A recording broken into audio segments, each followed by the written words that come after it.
శనివారం ఢిల్లీ రైల్వే స్టేషన్‌లో జరిగిన తొక్కిసలాటలో 18 మంది చనిపోయారు.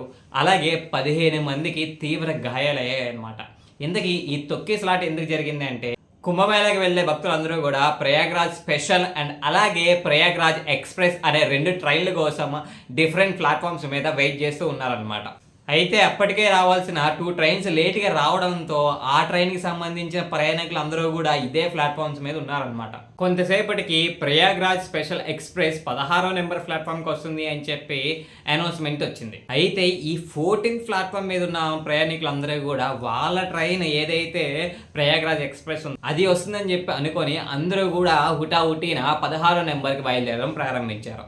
పెద్ద ఎత్తున వెళ్ళడంతో కొంతమంది మెట్లపై నుంచి కింద పడి చనిపోయారు. అండ్ అలాగే కొంతమందికి తీవ్ర గాయాలు గూడా అయినాయి. ఎక్సలేటర్ మీద కొంతమంది చనిపోయారు. అండ్ అలాగే వాళ్ళకి గూడా తీవ్ర గాయాలయినాయి. మోడీ గారు వాళ్ళందరికీ కూడా ట్విట్టర్ ద్వారా సానుభూతి తెలియజేశారు. అండ్ అలాగే గవర్నమెంట్ తరపున చనిపోయిన వాళ్ళకి 10 లక్షలు, తీవ్ర గాయాలైన వాళ్ళకి 2.5 లక్షలు అండ్ స్వల్ప గాయాలైన వారికి ₹1,00,000 ప్రభుత్వం ప్రకటించింది.